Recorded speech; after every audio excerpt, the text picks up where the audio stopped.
Ok, chân dừng chỗ tập căn mê điên dừng bắt tiết vẽ ponចំណុច rectangle គឺសម្រាប់ធ្វើការគូសនៅ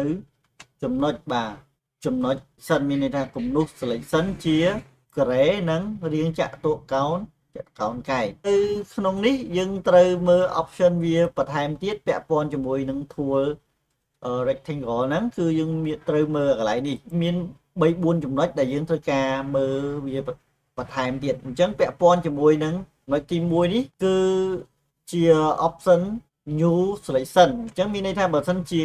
ករណីដែលយើងធ្វើការគូសកន្លែងនេះហើយយើងទៅគូសកន្លែងផ្សេងនោះ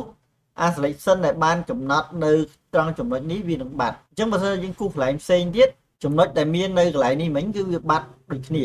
បាទអញ្ចឹងចំណុចទី2ពាក់ព័ន្ធជាមួយនឹង add selection អញ្ចឹង tool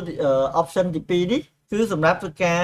បន្ថែមមានន័យថាឃើញវាចេញសញ្ញាបូកបាទចេញសញ្ញាបូកបែបនេះអញ្ចឹងមានន័យថាបើសិនជាយើងធ្វើការគូសកាត់នៅចំណុចដែលយើងចង់បានគឺវានឹងបន្ថែមឬក៏យើងធ្វើការគូសកន្លែងផ្សេងក៏វាបន្ថែមដូចគ្នាអញ្ចឹងoption ទី3សម្រាប់ធ្វើការដកមានន័យថាដកទៅលើចំណុចដែលយើងមិនចង់បានឧទាហរណ៍ថាគំនូសកាត់កន្លែងនេះវាយើងអត់ចង់បានកន្លែងនេះទេអញ្ចឹងយើងឃើញoption របស់វាមានសញ្ញាដកទេអញ្ចឹងមានន័យថាយើងធ្វើការគូសនៅចំណុចដែលយើងអត់ចង់បានវានឹងកាត់ផ្ដាច់ឲ្យតែម្ដងបាទទី4គឺ option ទី4គឺសម្រាប់ធ្វើការដកបាទ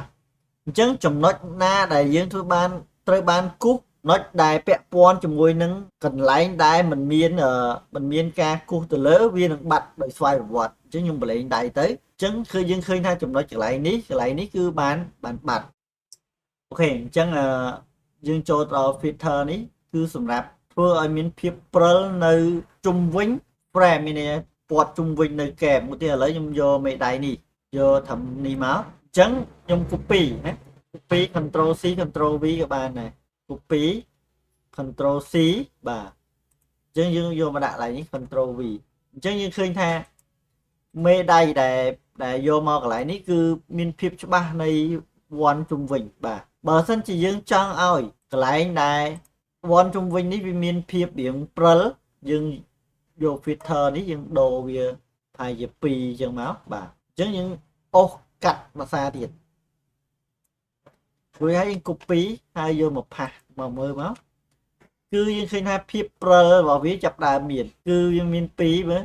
នៅកែមតងខាងហ្នឹងវាមានភាពព្រិលអញ្ចឹងយើងយកកាន់តែធំគឺភាពព្រិលកាន់តែខ្លាំង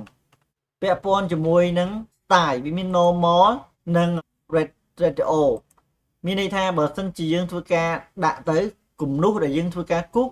វានឹងចេញជារាងការ៉េឲ្យតែម្ដងយើងចង់បានប៉ុណ្ណាគឺគូសប៉ុណ្ណាក៏វាចេញទម្រង់ការ៉េដែរប៉ុន្តែបើយើងយក normal យើងចង់គូសបែបម៉េចក៏បានបាទ select and mask នេះបើសិនជាយើងធ្វើការ select ហើយយើងចុចទៅនឹងមកវានឹងបង្ហាញនៅផ្ទៃដែលយើងបានធ្វើការ select អញ្ចឹងកន្លែងនេះយើងយកធំពេកឥឡូវយើងសុំយកទូបន្តិចឥឡូវនេះយើងយកខ្នាតធម្មតាមកអញ្ចឹងយើងយកទៅត្រឹមនេះមកយើងយក select ថ្មីមកបាទអញ្ចឹងយើង select and mask នេះមកគឺវាបង្ហាញផ្ទៃដែលយើងបានធ្វើការកាត់ហើយនៅត្រង់ចំណុចនេះយើងអាចធ្វើការកែប្រែបានបន្ថែមទៀតឥឡូវអានេះពេលដែលយើងចូលទៅដល់មេរៀនចាំខ្ញុំធ្វើការបង្ហាញបន្ថែមទៀតបាទអញ្ចឹងមានប៉ុណ្្នឹងទេបាទអញ្ចឹងអាខាងលើនេះខ្ញុំបានធ្វើការបង្ហាញហើយអស់ហើយអញ្ចឹងយើងចូលទៅកាន់មួយទៀតគឺមានសម្រាប់គូស selection ជារង្វង់យើងចូល selection ជារង្វង់ហើយយើងធ្វើការគូសយើងចុចវាមួយយ៉ាងហើយយើងចុច Ctrl Alt ហើយយើងទាញមកយើងចង់បានទំហំប៉ុណ្ណាគឺវាបានប៉ុណ្ណឹងអញ្ចឹងត្រង់ចំណុចនេះបើសិនយើងចង់ឲ្យវាបានមូលល្អយើងចុចហើយយើងអាចធ្វើការចុចស៊ីឲ្យជាប់វានឹងទៅតាមរង្វង់មូលដែលយើងទាញបើសិនជាយើងចុច Control វានឹងបង្ហាញទៅរូបរាងធំទូចទៅតាមស្វ័យប្រវត្តិហើយបើយើងចុច Control All មានន័យវារីករួមពីតំបន់ដែលយើងធ្វើការ select ឧទាហរណ៍ថាឥឡូវខ្ញុំចាប់ដើមទាញពីត្រឹមចំណុចនេះអញ្ចឹងយើងអាចចុច Control មកមានន័យថាវាស្មើទាញចេញពីកណ្ដាលនេះវារីករួមទៅតាមទ ទំហំដែលយើងចង់បានវាឲ្យយើងបលែងដៃមកគឺវាបានទំហំដែលយើងចង់បានអញ្ចឹងនៅខាងលើវាដូចតែគ្នាទេហើយចំពោះមានន័យថាយើងគូសជាលក្ខណៈបន្ទាត់បាទបន្ទាត់ផ្ដេកយើងគូសមកជាបន្ទាត់ផ្ដេកហ្នឹងយើងអានេះមានន័យយើងបន្ថែមណាបន្ថែមបន្ទាត់យើងចង់បានបន្ទាត់ប៉ុណ្ណាដាក់មកហើយអាខាងក្រោមនេះដូចគ្នាមានន័យបន្ទាត់បញ្ឈរណាអញ្ចឹងវីដេអូបង្ហាញពី tool rectangle នេះគឺមានតែប៉ុណ្្នឹងទេអរគុណច្រើនជួបជាមួយខ្ញុំនៅវីដេអូក្រោយបន្តទៀតបាទអរគុណច្រើន